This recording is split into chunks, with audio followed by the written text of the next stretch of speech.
ಮನೆಯಾಗಿ ಮಂದಿರವಾದ ಇಡೀ ಪರಿವಾರನೇ ಆ ಒಂದು ರೀತಿಯಲ್ಲಿ ಅವರು ಅನುಭವ ಮಾಡ್ತಿದ್ದಾರೆ. ಬಾಬನ ಮಕ್ಕಳಾಗಿ ಬಾಬನಿಗೂ ಕೂಡ ಸಹಯೋಗಿಗಳಾಗಿ ಅವರ ಜೀವನವು ಕೂಡ ಒಂದು ಒಳ್ಳೆಯ ರೀತಿಯಲ್ಲಿ ಒಂದು ಜೀವನವನ್ನು ಸಾಧಿಸ್ತಿದ್ದಾರೆ. ಅದಕ್ಕಾಗಿ ಈ ದಿನ ಆ ಮಕ್ಕಳ ಒಂದು ಹುಟ್ಟುಹಬ್ಬ ಇತ್ತು. ಮೊದಲನೇ ಒಂದು ವರ್ಷದಲ್ಲಿ ಅವ್ರದ್ದು ಮೊದಲು ನಾವು ಮಾಡ್ಕೊಳ್ಬೇಕು, 15 ದಿನದಿಂದನೂ ಕೂಡ ಮಾಡ್ಬೇಕಂತ ಆಗಿರ್ಲಿಲ್ಲ. ಇವತ್ತು ಕೂಡ ಬಂತು. ಆ ಮಕ್ಕಳಿಗೆ ಎಲ್ಲರೂ ಕೂಡ ಆಶೀರ್ವಾದ ಮಾಡಿ ಅದು ಸ್ವೀಕಾರ ಮಾಡ್ತಾರೆ. ಹಾಗಾಗಿ ಅವರ ಪರಿವಾರದಲ್ಲಿ ಇರುವಂತ ಆತ್ಮಗಳೆಲ್ಲರೂ ಕೂಡ ಒಳ್ಳೆ ಮನಸ್ಸು, ಒಳ್ಳೆ ವಿಶೇಷತೆ ಇರುವಂತವರು ಒಂದಷ್ಟು ಕರ್ಕೊಂಡು ಬಂದು ಪುರದಪಾಳ್ಯದಲ್ಲಿ ನಮ್ಮ ಶಶೇಖರ್ ಮೊಮ್ಮಗಳು ಅಷ್ಟು ಜನ ಸೇರಿ ಆತ್ಮಗಳಲ್ಲೆಲ್ಲ ನಮಗೆ ಆ ಭಾಗ್ಯ ಇರ್ಲಿಲ್ಲ. ಅಲ್ಲ, ಆ ಮಕ್ಕಳ ಭಾಗ್ಯ ಇಷ್ಟಿಷ್ಟು ದೊಡ್ಡ ಪರಿವಾರದಲ್ಲಿ ಆಶೀರ್ವಾದ ತಗೊಳ್ಳೋದಂದ್ರೆ ಅವೆಲ್ಲ ಈಗ ಬಂದಂತ ಆತ್ಮಗಳೆಲ್ಲ ಅಡ್ವಾನ್ಸ್ ಆತ್ಮಗಳೇ.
ಸೈಡಲ್ಲಿ ಮೆಣಸು ಸೈಡಲ್ಲಿ ಊಟ ಮಾಡಿದಾಗ ಸೋರುತ್ತೆ.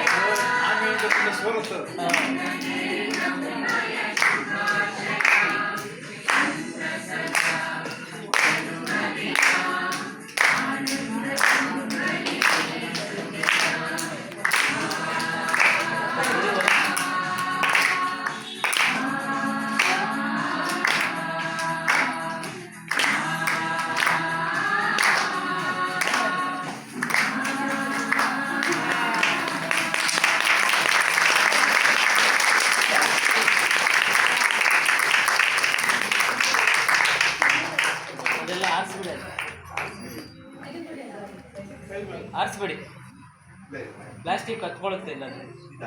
ಅವೆಲ್ಲ ಹತ್ಕೊಂಡ್ಬಿಡ್ತಾವೆ ಇಲ್ಲ.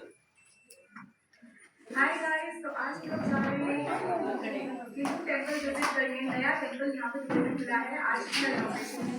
इसको विजिट करने से पहले अपने से हाथ आपको यहाँ पे